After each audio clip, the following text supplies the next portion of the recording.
Allah est le plus grand. Allah est plus grand, pas de divinité en dehors d'Allah. Et Allah est plus grand. Allah est plus grand et à Allah va la louange. Allah est plus grand autant de fois que les pèlerins sont entrés dans Mecca et descendus dans cette étendue. Allah est plus grand autant de fois qu'ils sont sortis à Mina et ont stationné à Arafat et autant de fois qu'ils ont passé la nuit à Muzdalifa puis sont revenus à Mina pour y rester et lapider les stèles. Allah est plus grand autant de fois qu'ils ont sacrifié de bêtes et rasé de têtes en reconnaissance de la magnificence du Créateur des cieux et de la terre.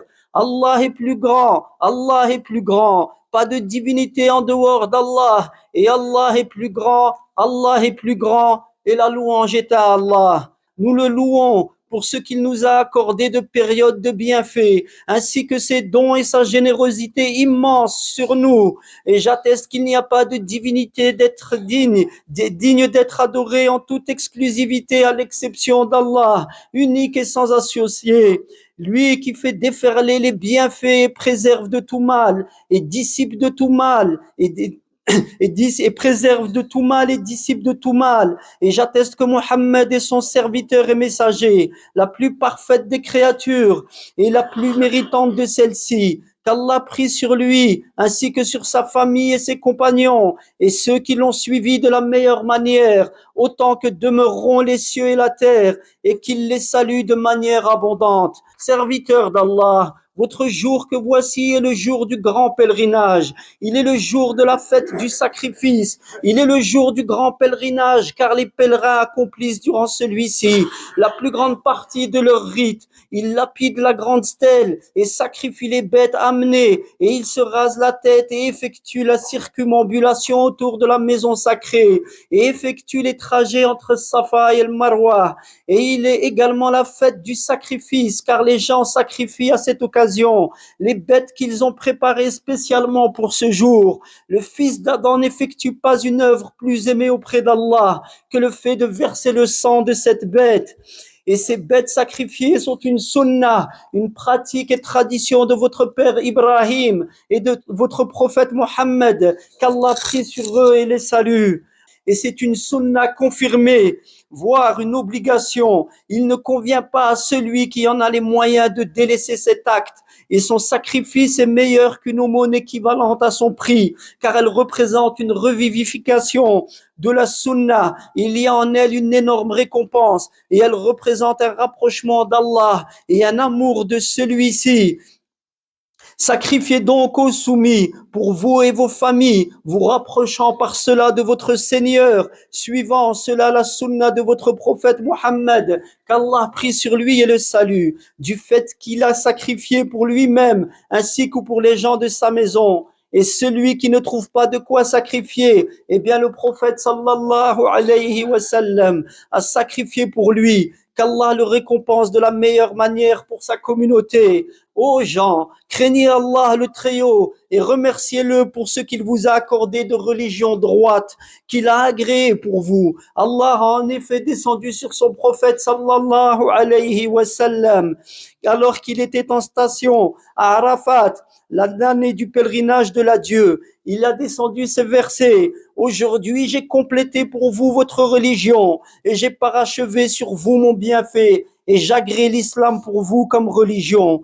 Nous nous devons donc d'être pleins de fierté pour cette religion que notre Seigneur a décrite comme étant complétée par lui-même, par le sage, le bien informé, le pardonneur, le miséricordieux, le créateur des cieux et de la terre. Ô vous les soumis, notre religion est complétée en tout point et la louange est à Allah. Elle est complète dans l'adoration d'Allah. Elle est complète dans les relations entre les serviteurs d'Allah. Elle est donc complète en ce qui concerne les adorations, dans la mesure où les adorations légiférées représentent un bien pour les cœurs et les corps, pour les peuples et les individus. Elles ne font pas perdre ces adorations, ce qui est nécessaire à la vie d'ici-bas. Et si les gens méditaient au sujet de cette religion de manière profonde, ils verraient que tout bien existant a été indiqué et ordonné, et que tout mal a été déterminé et interdit. Et s'ils réfléchissaient sur leur propre personne, ils se rendraient compte que le fait de s'accrocher à leur religion est une nécessité pour le bien de leurs œuvres et de leur situation. Allah dit, ô vous qui croyez, craignez Allah et prononcez des paroles justes. Il vous arrangera vos affaires et vous pardonnera vos péchés. Et celui qui obéit à Allah et à son messager a remporté un vif succès. Et s'ils réfléchissaient en eux-mêmes, alors les gens ne feraient pas preuve de tant de parcimonie dans leurs pratiques religieuses et n'accorderaient pas la préférence au bas monde sur l'au-delà. Mais vous préférez ce bas monde alors que l'au-delà est meilleur et plus durable. Ô les soumis! L'islam ne vous impose pas une chose trop lourde pour vous, ni ce qui vous fait perdre ce que vous estimez utile ici-bas. Il représente au contraire par essence ce qui est utile et un bienfait, ainsi qu'une lumière et une bénédiction. Accrochez-vous-y donc, ô vous les soumis, et appliquez ce qui vous y est légiféré, en vouant cela un culte exclusif à Allah, en suivant son messager sallallahu alayhi wa sallam. Aimez Allah et son messager, afin que vous soit facilité l'obéissance à Allah et à son messager, car l'atteinte de l'être aimé est une finalité pour laquelle les difficultés sont aplanies. De la meilleure manière, accomplissez la salat en effectuant à ces heures avec le groupe. Le fait de délaisser la prière avec le groupe est un signe d'hypocrisie. Accomplissez-la avec tranquillité, car point de prière sans tranquillité dans celle-ci. Et lorsque la prière est accomplie de la manière demandée, elle représente alors un moyen d'accomplir les obéissances et de délaisser les interdits et de supporter les épreuves. Allah dit dans le Coran, et recherchez le secours dans la patience et la prière.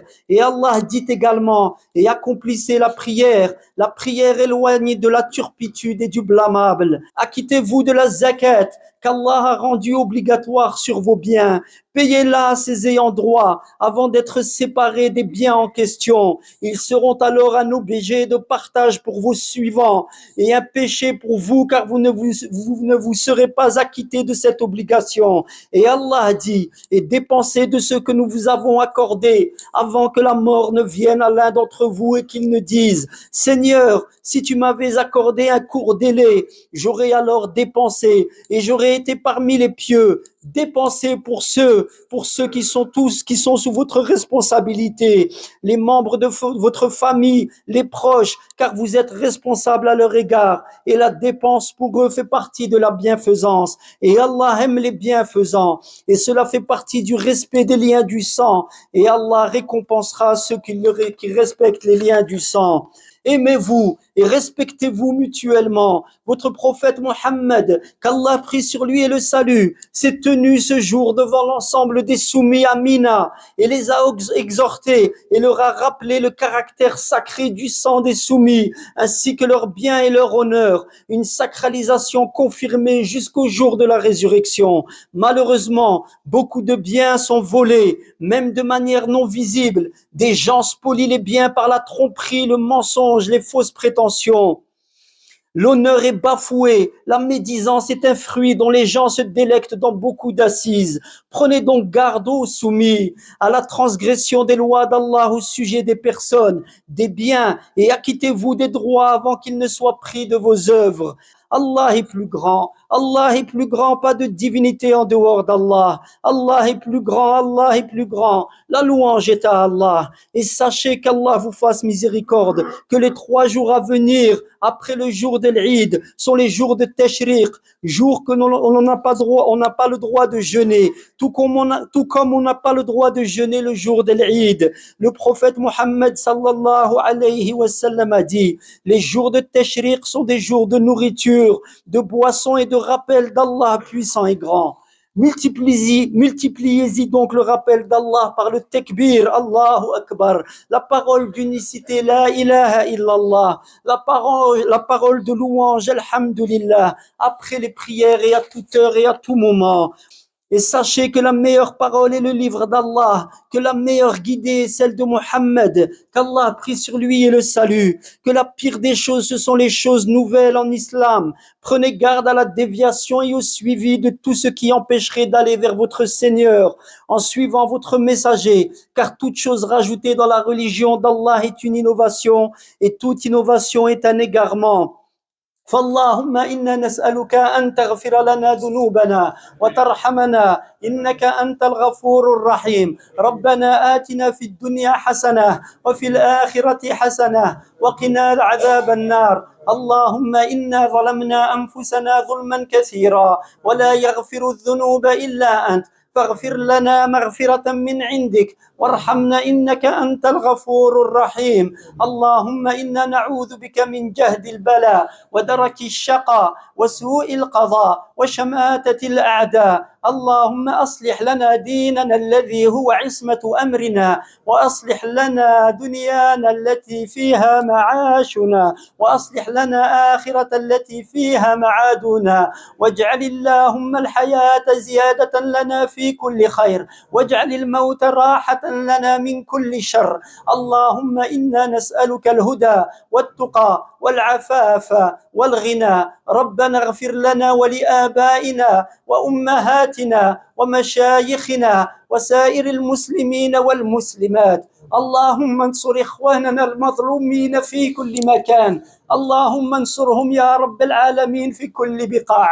اللهم انصرهم على عدوك وعدوهم وعدونا. كن لنا ولا تكن علينا يا رب العالمين. ربنا اغفر وارحم إنك أنت الأعز الأكرم. اللهم وفق شباب المسلمين باتباع دينك يا رب العالمين، ووفق بنات الإسلام يا رب العالمين باتباع دينك ولباس الحجاب يا رب العالمين، ووفق لنا من العمل ما تحبه وترضى. اللهم اجمع قلوبنا على كتابك وسنة نبيك صلى الله عليه وسلم. ربنا اغفر لنا وارحمنا إنك أنت الغفور الرحيم. يا رحيم ارحمنا، يا غفور اغفر لنا، يا ودود يا كريم يا سميع يا بصير اغفر وارحم إنك أنت الأعز الأكرم. اللهم اغفر، اللهم اغفر، اللهم اغفر، اللهم اغفر وارحم يا رب العالمين. نسألك الجنة وما قرب إليها من قول أو عمل، ونعوذ بك من النار وما قرب إليها من قول أو عمل. اللهم اشف مرضى المسلمين وارحم موتاهم. وصلى اللهم على نبينا محمد وعلى آله وصحبه أجمعين. تقبل الله منا ومنكم.